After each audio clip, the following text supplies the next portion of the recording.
From JBS Studios in Greater New York, this is the JBS News Update with Teisha Bader. I'm Teisha Bader with the JBS News Update for Tuesday, January the 26th, 2021. A Palestinian tried to stab two IDF soldiers in the West Bank today. The IDF tweeted, "Our troops spotted an assailant who attempted to stab two of our soldiers. One soldier blocked the assailant's multiple stabbing attacks. The commander at the scene fired toward the assailant and neutralized him. No IDF injuries reported." The Times of Israel reported that the two soldiers who were attacked were a female soldier said to be a lone soldier who had immigrated to Israel from the United Kingdom, and her commander stationed at the Giti Evyashar junction near Ariel. Quoting an IDF spokesperson saying that the soldier physically pushed the assailant away after he tried to stab her a number of times, and the commander who was at the scene opened fire at him and neutralized him. The terrorist was pronounced dead at the scene. Acting U.S. Ambassador to the United Nations Richard Mills addressed the UN Security Council for the first time today, speaking on the issue of Israel and the Palestinians. Mills said President Joe Biden's administration will support a mutually agreed two-state solution in which Israel lives in peace and security alongside a viable Palestinian state. He also said the new administration would work to restore relations with the Palestinians, including restoring aid and working towards reopening the Palestinian mission, while maintaining close contact with Israel. Mills said that Washington will urge both Israel and the Palestinian Authority to avoid any unilateral steps, like settlement building or annexation on the part of Israel, or the Palestinians making payments to terrorists and their families and inciting against Israel. Mills said the U.S. will also keep urging other countries to normalize ties with Israel, but this, he said, is not a substitute for Israeli-Palestinian peace. Israel's ambassador to Morocco arrived in the capital city of Rabat today, 20 years after Israel closed its liaison office there. David Govrin most recently served as Israel's ambassador to Egypt. Morocco is the third Arab country to normalize ties with Israel last year. New York City mayoral candidate Andrew Yang made his strong stance against the BDS, Boycott, Divestment, and Sanctions campaign that seeks to delegitimize the state of Israel, loud and clear this weekend, and faced some criticism for it.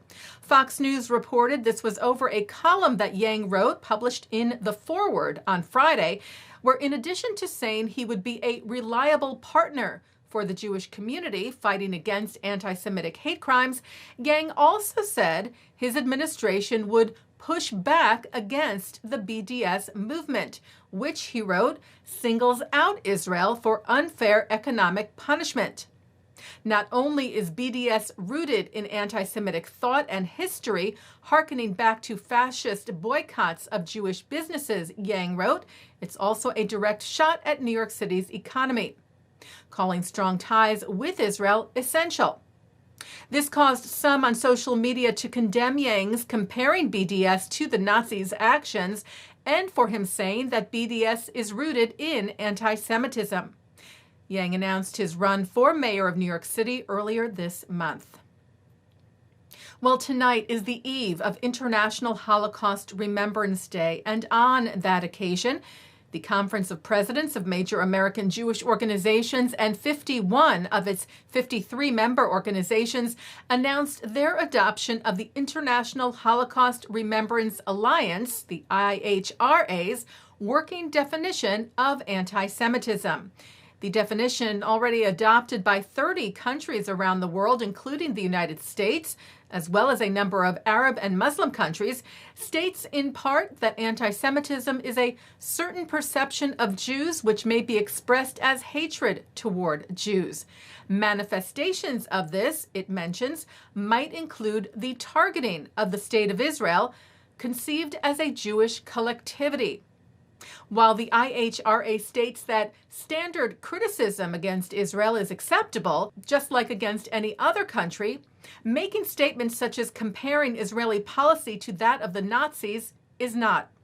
Conference leaders Arthur Stark, William Daroff, and Malcolm Hoenlein wrote that at a time of increased anti-Semitism at home and abroad, as well as great divisiveness in America, American Jewry is sending a clear message that we are united in our determination to combat anti-Semitism in all of its manifestations.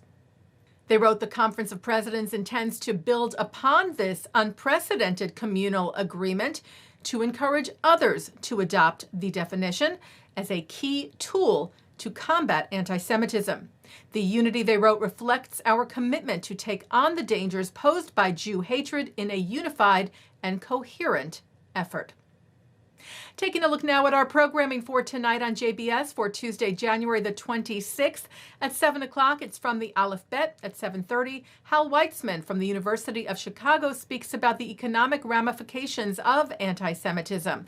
At 8, Hebrew University President Asher Cohen discusses how his institution is working to turn Jerusalem into Israel's newest startup hotspot through advances in science and medicine. That's with Tammy Ben Chaim. At 9, it's part 2 of Mark Golub's interview with Mordechai Kedar on L'chaim.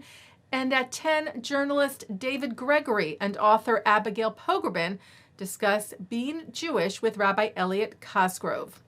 And coming up next, it's ILTV's Insider. And that's the JBS News Update for Tuesday, January the 26th, 2021. I'm Teisha Bader. Stay healthy, stay well.